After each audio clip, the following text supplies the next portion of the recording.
우리의 인생은 하나님의 존재를 인정하느냐, 하나님의 존재를 부인하느냐에 따라서 완전히 달라지게 됩니다. 우리가 하나님을 아는 지식이 필요합니다. 하나님을 알되 지식적으로 아는 것이 아니라 그 지식에 기반을 두어서 경험적으로 하나님을 알아가야 됩니다.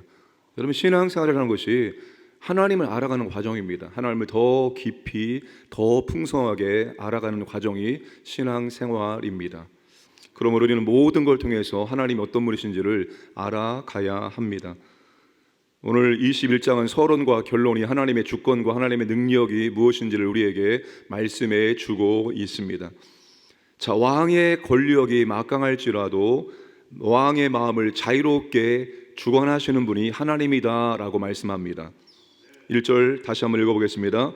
왕의 마음이 여호와의 손에 있음이 마치 봇물과 같아서 그가 임의로 인도하시느니라. 여러분, 농부는 물줄기를 자기 마음대로 바꿀 수 있습니다.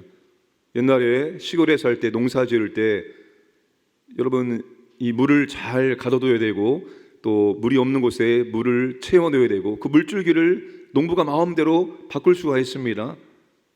하나님도 그분의 뜻대로 왕의 마음을 바꿀 수가 있다는 것입니다. 그 왕조차도 하나님의 손 안에 있나이다. 하나님께서 왕을 다스리고 통치하고 계시다는 것입니다.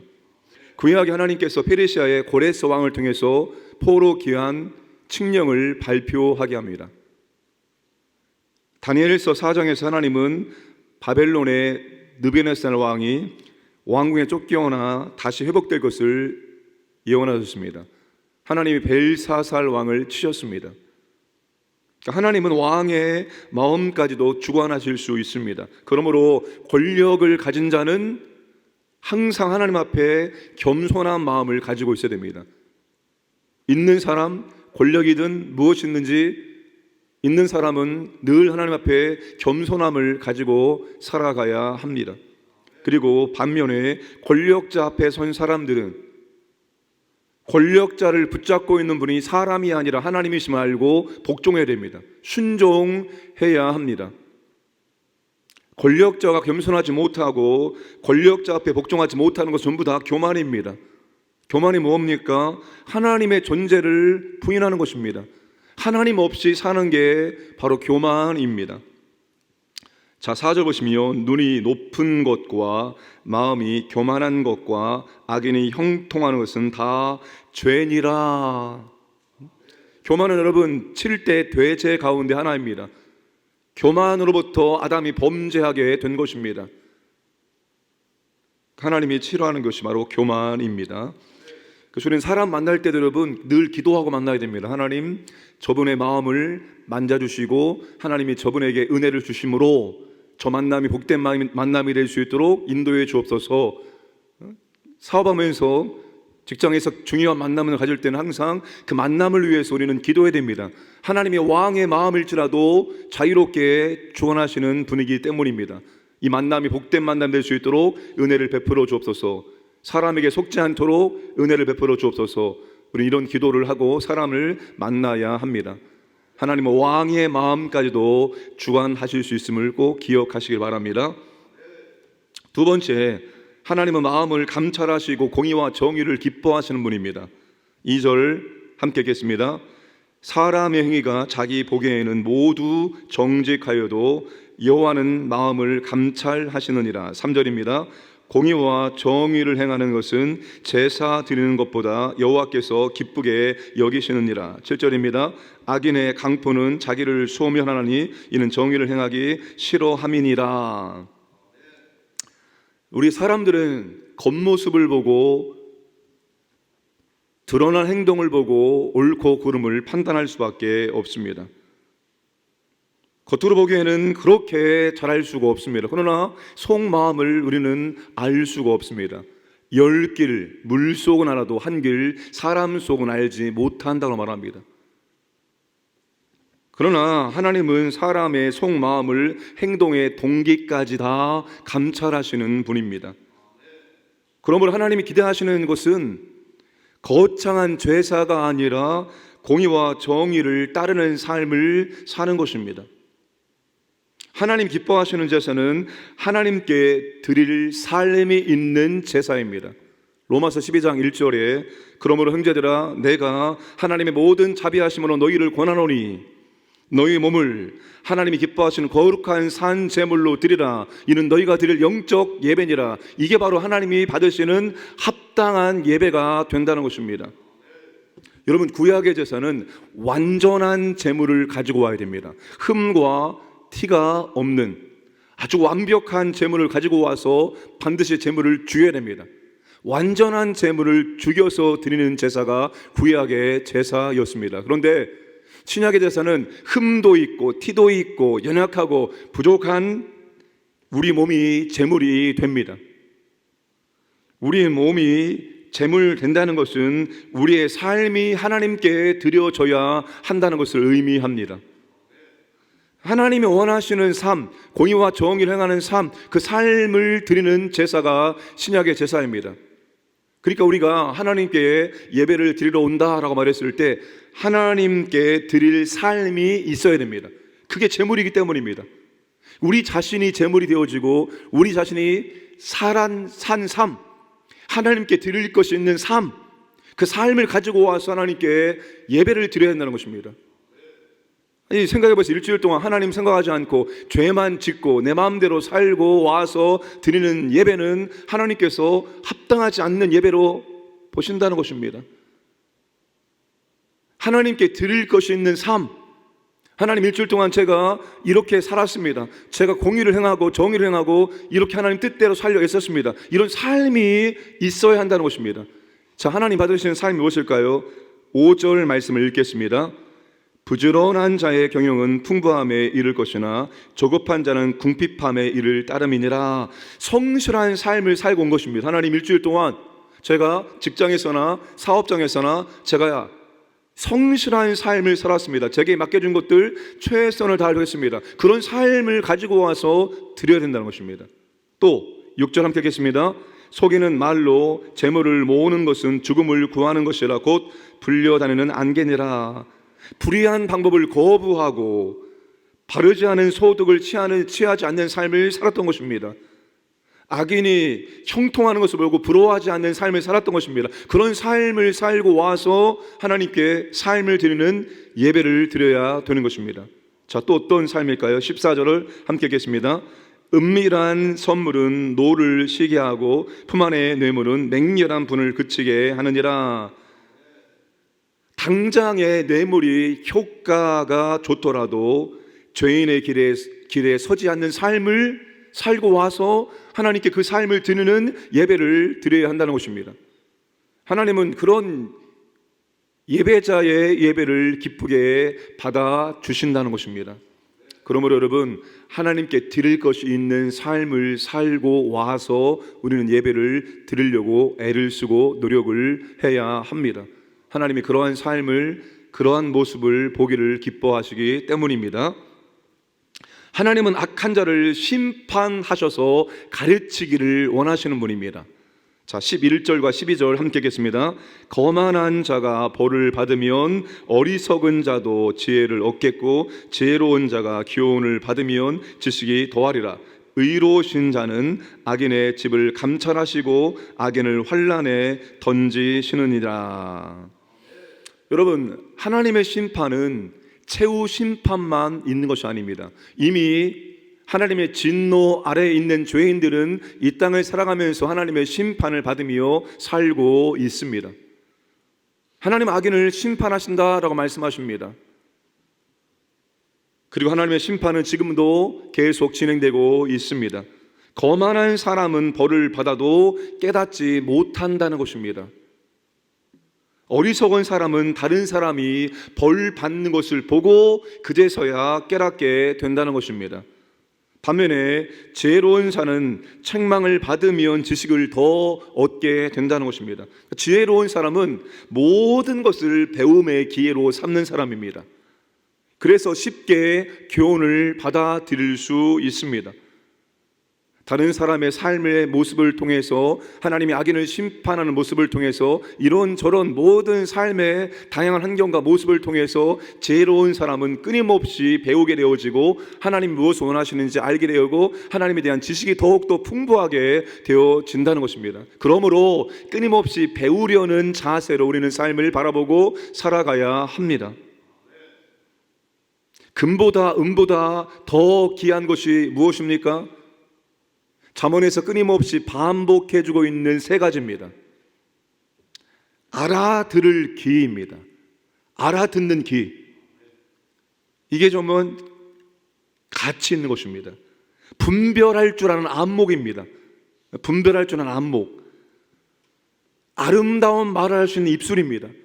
여러분, 이 세 가지가 금과 은보다 더 가치 있는 것이다라고 지금 잠언이 1장부터 끊임없이 반복해서 우리에게 강조해 주고 있습니다. 이 세 가지를 갖춘 사람이 모든 상황과 모든 환경 속에서 늘 배우게 되어지는 사람입니다. 교훈을 얻게 되는 사람입니다. 더욱더 모든 것을 통해서 여러분 배우시고 하나님을 아는 지식이 더욱더 풍성해지기를 주님의 이름으로 축복합니다.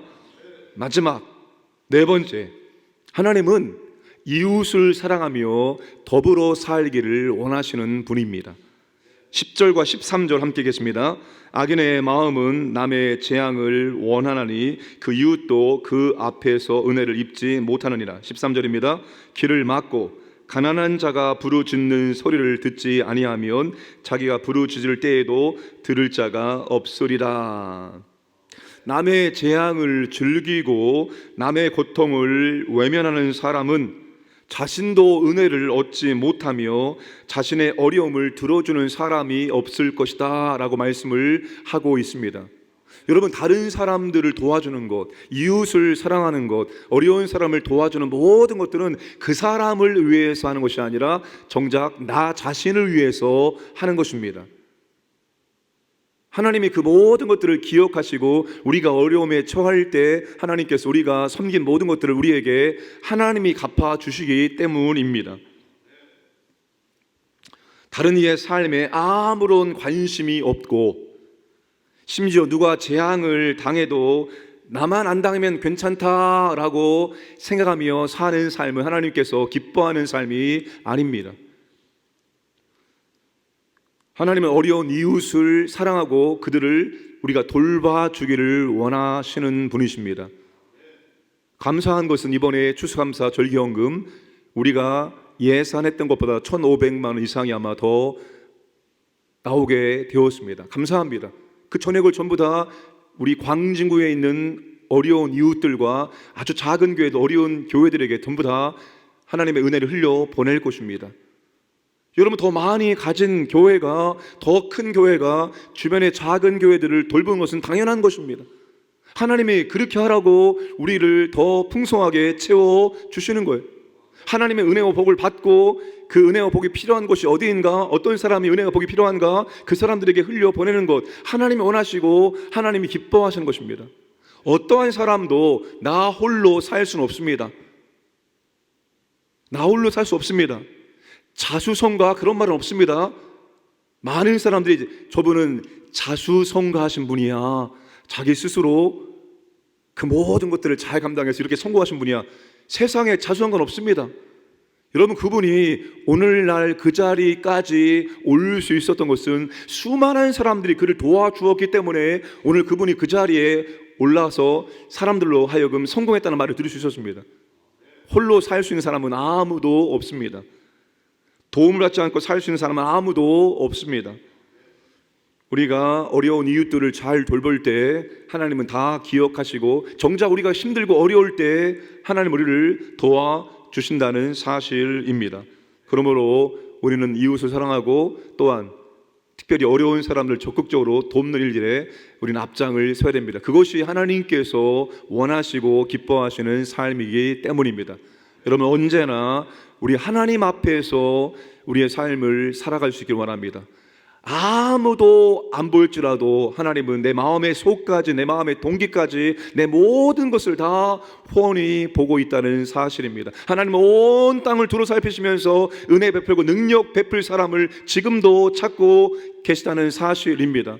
하나님의 눈에 띄는, 하나님의 눈에 들어오는 그런 사람이 되기를 원합니다. 항상 하나님을 생각하며 하나님 앞에서 모든 것을 정직하고 진실되게 성실하게 하려고 애를 쓰는 우리 모두가 되기를 주님의 이름으로 축복합니다. 함께 기도하겠습니다. 항상 하나님을 인정하며 하나님 앞에 삶을 살기를 원합니다. 겸손한 삶을 살기를 원합니다. 하나님께 드릴 것 있는 삶을 살기를 원합니다.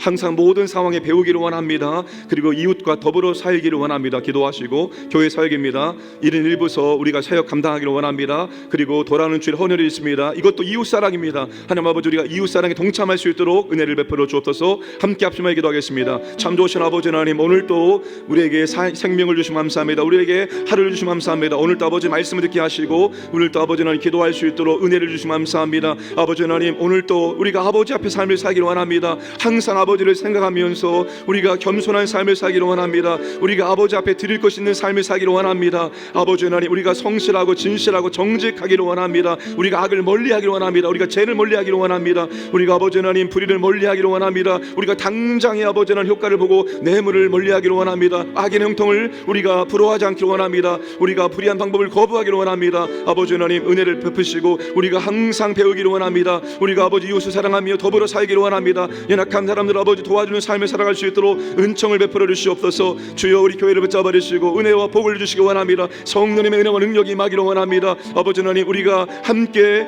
은사를 가지고 주의 교회를 섬길 수 있도록 인도해 주셔서 1인 1부서 사역 감당할 수 있도록 도와주시고 헌혈을 앞두고 있습니다. 아버지 하나님, 이것도 이웃사랑입니다. 우리가 이웃 사랑하는 데 앞장설 수 있도록 도와주시고 인도해 주시고 하나님의 크신 사랑과 은혜를 복을 받을 수 있도록 함께하여 주시고 인도하여 주옵소서.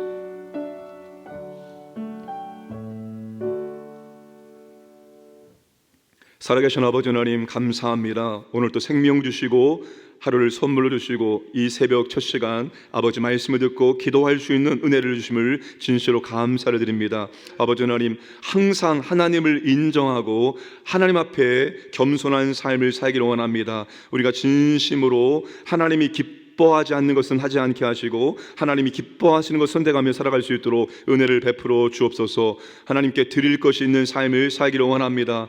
악한 자를 심판하실 때도 우리는 배우기를 원합니다. 모든 상황 속에서 하나님이 뭘 원하시는지 배울 수 있도록 인도해 주시고 이웃을 사랑하며 더불어 살아갈 수 있도록 은혜를 베풀어 주옵소서. 전쟁 중에 있는 나라를 자비와 긍휼을 베풀어 주셔서 전쟁이 끝나게 하시고 아버지 하나님 그리스도의 평강이 임할 수 있도록 통치하여 주옵소서. 이 나라 이 민족을 붙잡아 주시고 보호하시고 이 나라 이 민족을 아버지 하나님 세계 선교의 민족으로 사용하여 주옵소서. 한국교회 가운데 다시 한번 하나님의 은혜를 허락해 주시기 원합니다. 몸된 교회를 붙잡아 주시고 인도해 주시고 날마다 그리스도 안에서 성장할 수 있도록 이끌어 주옵소서. 오늘도 광인의 모든 가족들, 가정을, 자녀들을, 직장, 사업장, 재산 모든 것들을 하나님께서 지켜주시고 보호하여 주옵소서. 오늘도 하나님의 은혜와 사랑을 경험하고 하나님께 합당한 찬송과 감사드리는 삶을 살게 하여 주옵소서. 새벽을 깨어 기도하는 주님의 자녀들을 특별히 주께서 만나주시고 간절한 마음을 기도하는 제목들마다